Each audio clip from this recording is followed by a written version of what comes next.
Mi nombre es Andrés Martín del Pozo. En el momento del atentado tenía 20 años recién cumplidos y llevaba pues 6 meses como profesional en la Guardia Civil. Salimos en enero del 86 y esto fue en julio del 86, 6 meses. Pues mi ingreso en la Guardia Civil, en mi caso, yo fui Guardia Civil auxiliar, hice la mili en la Guardia Civil, no tenía antecedentes familiares por nadie de mi familia. Y bueno, era un poco, pues la mili era obligatoria en aquellos años y era un poco por hacer la mili y luego ya pues seguir estudiando, trabajando, y entonces esa fue, digamos, descubrí, digamos, lo que me gustaba, mi vocación pues eso, de servir y sobre todo de ser motorista. Fue lo que me impulsó a opositar y ser guardia civil.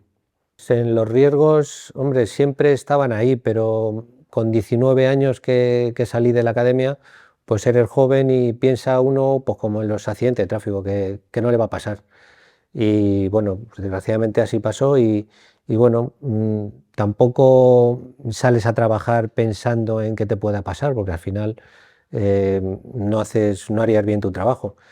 Miedo ninguno, siempre con precaución, pero intentando hacerlo lo mejor posible. Aquella mañana del 14 de julio yo dormía en casa de mis padres. Al ser de Madrid teníamos digamos, un régimen externo diferente a los que no tenían familiares en Madrid, que hacían el régimen interno, se quedaban allí a dormir.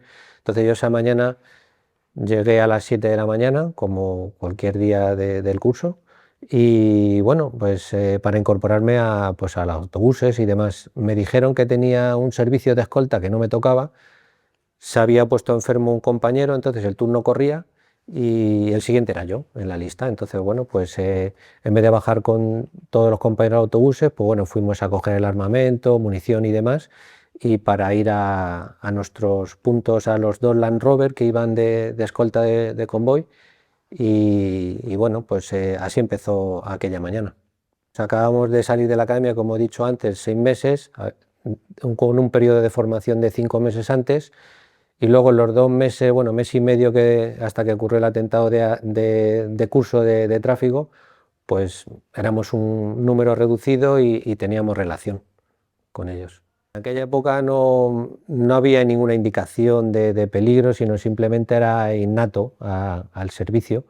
Lo que sí había en el curso estaba en el ambiente de que nos podía pasar algo, porque el Comando Madrid estaba muy activo.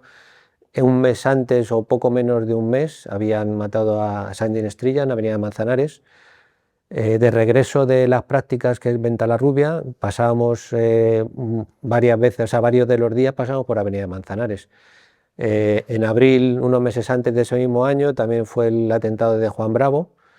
Entonces estaba en el ambiente que cualquier día nos podía tocar a nosotros, pero indicaciones como tal no había. El momento del atentado lo recuerdo muy bien, la verdad. Yo iba de escolta en el autobús. La norma era de que el que tenía el servicio de escolta pues se ponía en la parte de delante del autobús. Yo en mi caso iba en el autobús donde recibió el mayor impacto, en la parte delantera.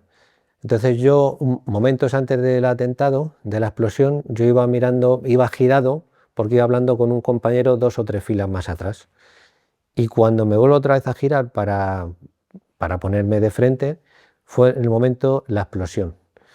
Yo en un primer momento pensé que yo llevaba el subfusil Z70, era un arma muy, muy insegura, lo llevaba pues, con el cañón hacia arriba, y en un primer momento, justo como me pilló en el giro, de volver otra vez a girar, el momento de la explosión, yo pensaba que se había disparado, y tenía una sensación de hueco en la parte derecha de la cabeza, como si no tuviera esa parte. Y entonces, bueno, pues yo lo que esperaba, pensando de que había sido así, que bueno, pues que las heridas que tenía no eran compatibles con la vida, y esperaba pues que llegara el momento de que se acabara. Y me quedé inerte. Escuché los gritos de los compañeros, cómo salían del autobús, nadie me atendía. Yo estaba inerte. Bueno, después de la explosión hubo un silencio recuerdo sobrecogedor. Después de ese silencio fue cuando los gritos de los compañeros salieron y yo me quedé ahí, inerte, esperando que llegara el momento. Como pasaba, no sé, un tiempo, no ocurría, decidí abrir el ojo izquierdo, el derecho no lo podía abrir por las heridas, y, y vi que no estaba en mi asiento. Estaba encima del motor, pegado a la luna delantera del autobús, en el salpicadero. Me incorporé como pude y ya me giré y vi la escena, y ya fue con el momento que entendí de que habíamos sufrido un atentado. Empecé a andar hacia el fondo del autobús, no sé, me dio por ahí. Y bueno, la escena era dantesca, era horrible, un infierno.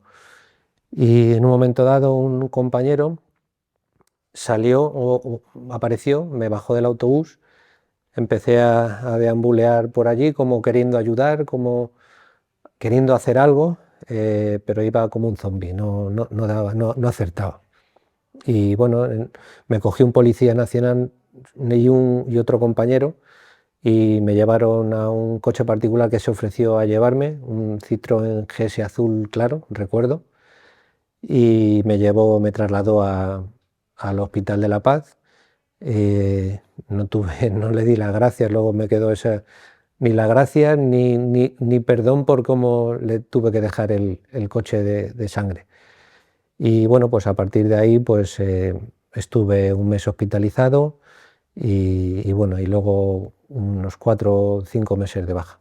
El momento fue, como decía antes, en el momento que abro un ojo, pensando de que seguía en mi asiento, no estaba, había salido despedido hacia la parte delantera del coche, del autobús, y fue cuando vi la escena del humo, de las llamas, del fuego, de las llamas tan vivas, el humo tan negro y el olor a combustible, a carne quemada. Ese olor me ha seguido, o sea, lo he vuelto a sentir en numerosas ocasiones cuando ha ocurrido un atentado. Es curioso porque las imágenes no las recuerda, pero el olor, apreciar ese olor, ese mismo olor sin estar ese olor en el ambiente, no sé, me ha resultado curioso el porqué de eso. Tuve heridas en ese momento, heridas físicas, bueno, pues cicatriz, o sea, en el cuello, sobre todo el cuello, seguramente alguno de los tornillos, tuercas, eslabones, no sé, me rozó por aquí del cuello, en el párpado, en la cabeza, las heridas físicas y las secuelas han sido, digamos, aparte de las cicatrices, sobre todo en la zona del cuello. Siempre he tenido mucho dolor en esa zona y bueno, es básicamente eso. Pasados los 4 meses y medio aproximadamente de baja, pues después de estar metido en casa, metido en mí mismo, recordando involuntariamente lo que pasó y demás, digamos, una vez curadas las heridas físicas, donde te dan de alta ya, pues digamos como que tienes que volver a tu vida laboral, para, para también ocultar, digamos, las heridas psicológicas por, por miedo a de que a lo mejor te estigmaticen en la Guardia Civil o no sé, o te echen por lo que te está pasando interiormente. Entonces, bueno, pues fue una fase de negación de esto no ha ocurrido para poder seguir adelante. Y luego, pues como normalización de lo que me ha ocurrido, para no sufrir y para poder hacer una vida más o menos normal. En ese momento yo era consciente, por lo que había visto dentro del autobús y fuera del autobús, que había fallecido, no sabía el número. Luego ya en el hospital, incluso en la radio, pues el coche que me llevó, ya en la radio estaban diciendo el atentado que había, que habría numerosas víctimas mortales, pero tampoco se sabía en ese momento. Fue en el hospital cuando ya me enteré de algunos nombres y sobre todo el número 8 fallecidos en el acto. luego a lo largo de los días, incluso en algún mes después, falleció el último, 4 más. Y bueno, ese mismo día supimos que eran 8 compañeros los que habían fallecido. Pues en mi caso no tenía mucha relación cercana con ninguno de los fallecidos, pero sí la relación de compañeros, de estar en el curso, en el trayecto, en las clases, y nos conocíamos todos. El resto de compañeros que sufrimos heridas, sí he mantenido también relación con alguno de ellos, sobre todo con Félix, porque hemos coincidido en varios destinos y bueno, y luego ya con el paso de los años, pues mantenemos contacto con otros compañeros que hemos hecho pues una especie de grupo, digamos, donde de vez en cuando nos reunimos, reímos y lloramos, todos juntos. Cada atentado era como hurgar en la herida. Eh, Era como revivir. Es cierto que sobre todo con los atentados de coche bomba, esos me volvía otra vez a estar mal, a caer de nuevo, el ver las imágenes, ese fuego, ese humo, que era el mismo, curiosamente, y sentir lo que decía antes, el olor, se pasa muy mal. Yo lo que digo es que yo elegí ser guardia civil, pero no elegí ser víctima. Ellos eligieron ser verdugos y a las víctimas no nos dieron opción de elegir. Cada aniversario, cada 14 de julio, bueno, días antes, ya el cuerpo barrunta, no sé por qué, el estado de ánimo decae, no tengo apenas ganas de nada, me vuelvo entrometido en mí mismo y el día 14 de julio pues estoy cao. Vamos unos cuantos compañeros a la Plaza de República Dominicana a hacer nuestro pequeño homenaje. No hace muchos años, bueno, hará por lo menos 15 años que lo llevamos haciendo. Entonces ese día en la fecha, o sea, ese día en el calendario está marcado digamos, de una forma como una especie de desconexión del mundo, para mí y para rendir homenaje a los compañeros que allí fueron asesinados. Vamos allí, ponemos un ramo de flores y les acompañamos un ratito allí con ellos. A mí el ir allí al principio me costaba mucho, luego ya me obligo, pues porque siento que no puede, no sé, interiormente debo de hacerlo por ellos, porque mientras estén en nuestra memoria, están con nosotros, siguen con nosotros. Si se les olvida, han muerto, definitivamente. Las víctimas no hemos sido, creo, suficientemente comprendidas porque estaba enfocada las víctimas a un determinado colectivo. Luego ya vino Hipercor, vino Miguel Ángel Blanco, que fue, yo creo, un punto de inflexión donde la sociedad se echó en masa a la calle, se empatizó, pensó, digamos, en esa familia de que a su hijo, a su hermano, a esa persona le tenían una sentencia de muerte anunciada. Entonces fue ya a partir de ahí, yo creo que la sociedad se fue sensibilizando. Y luego, hoy en día yo creo que está anestesiada, por decirlo de alguna forma. ETA ya ha dejado de matar, pero no de existir, que eso es muy importante.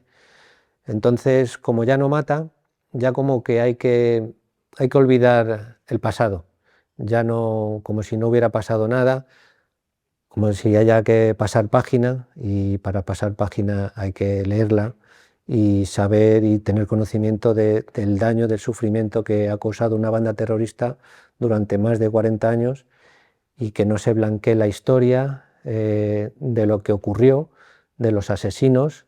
Y una cosa importante que sí quería decir es que las víctimas, el colectivo de víctimas del terrorismo, em, eh, la sociedad y las instituciones nos piden que perdonemos, que nos reconciliemos con nuestros asesinos. Incluso a las personas, más de 300 asesinatos, no se sabe todavía el autor, pues también hay que perdonar, esas familias tienen que perdonar, cosa que al resto de colectivos de víctimas de género, de violaciones, de asesinatos, a la sociedad ni a las instituciones se les pasa por la cabeza pedir que perdonen al asesino de su hija, al asesino de su mujer, o sea, a muerte de una mujer a manos de su marido. O sea, ningún colectivo se les pide lo que a nosotros, que perdonemos y que nos reconciliemos con nuestros propios asesinos. Víctima del terrorismo, la verdad que ninguna. Nos hemos tomado la justicia por nuestra mano. Siempre hemos estado, digamos, hemos creído, hemos confiado en la justicia, de que se fuera a hacer justicia, y nunca, por lo menos en nuestro caso, yo creo que ninguno a lo mejor ganas de revancha o de venganza, sí, pero no somos asesinos como ellos. Entonces, hemos confiado en la justicia. La justicia ha hecho su trabajo, ha habido justicia en las condenas. Lo que pasa que luego es cierto de que se siente uno desamparado y decepcionado con que se excarcelan a terroristas con infinidad, con 25 delitos de asesinato. Pues eso, salen de las cárceles antes de tiempo. Algo hay mal en las leyes de que prescriban los delitos y y que no se puedan cumplir íntegramente las condenas por tanto muerto que han causado estos terroristas. Conocí de la detención del Comando Madrid. Primero a Troitiño, me parece, y a Suárez Gamboa. Bueno, fueron detenidos digamos, no todos a la vez.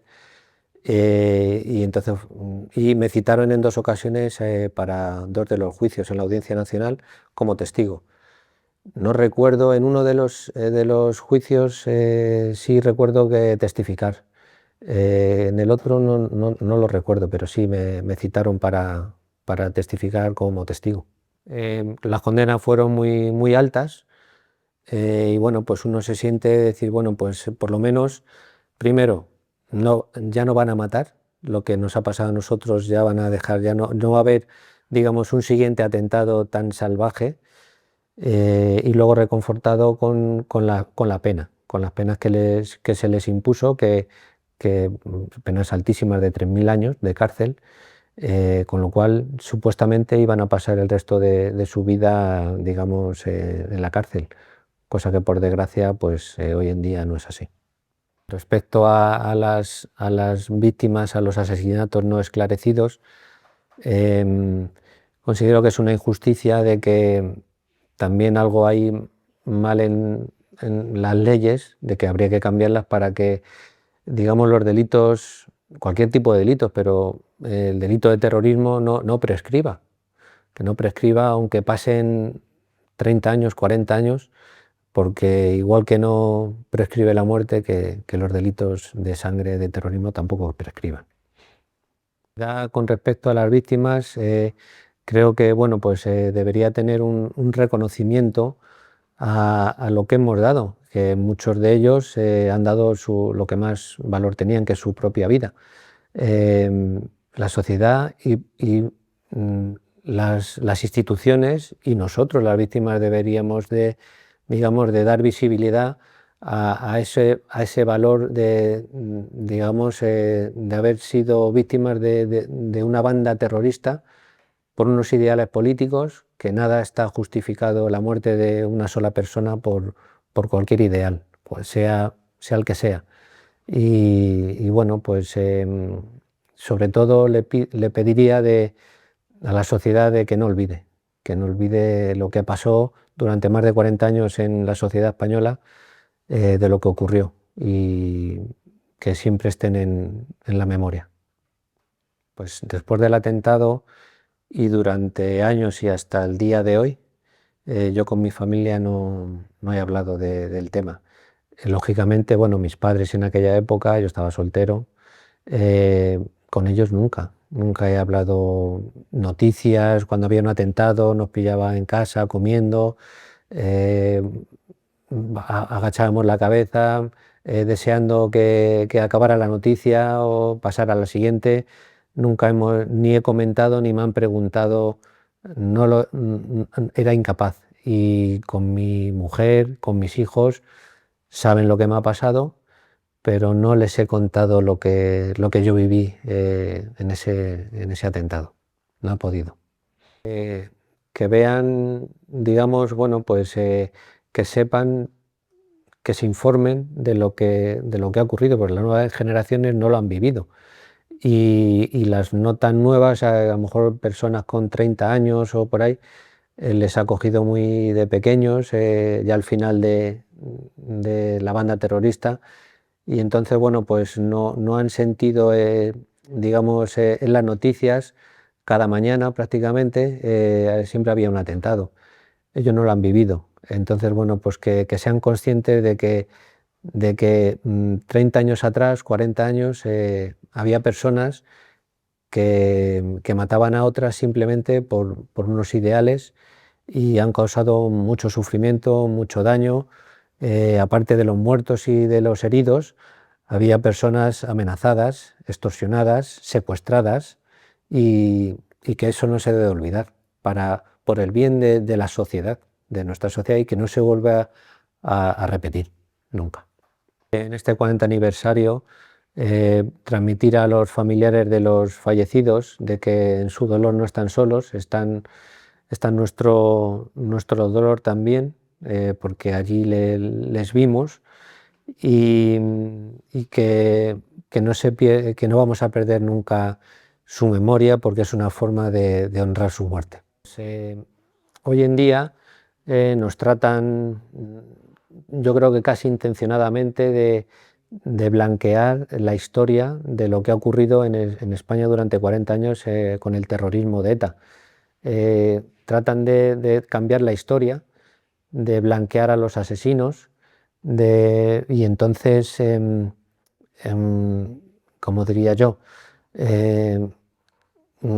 por parte de algunas formaciones políticas, están interesadas, y de quienes aceptan sus votos y sus pactos para sus intereses, de tener amnesia incluso colectiva de la sociedad, como que hay que pasar página, como que no ha ocurrido nada. Entonces, bueno, y lo primero que habría, una de las cosas que habría que hacer, bajo mi punto de vista, es el deslegitimar el terrorismo de todos los años que hemos tenido. Prohibir los homenajes a los etarras que salen de las cárceles, que se mueren por muerte natural. Incluso en fiestas de pueblos y demás se hace apología del terrorismo, y se da hoy en día, como no mata, pues se da como normalizado. Y entonces, pero eso es una humillación para las víctimas. Es como una segunda victimización, o una victimización secundaria, que las víctimas vivimos con extraordinario dolor, por ver cómo se enaltece a un terrorista que a lo mejor es el que ha matado a los compañeros, o a cualquier otro atentado, y se le está rindiendo un homenaje. Es impensable que se rinda un homenaje a cualquier asesino de cualquier persona, y en cambio con el terrorismo sí se permite. Creo que se debería empezar por prohibir eso y deslegitimar el terrorismo, y la historia contarla como efectivamente así fue, que hubo unos verdugos y unas víctimas, que eligieron unos ser verdugos y otros no pudimos elegir ser víctimas.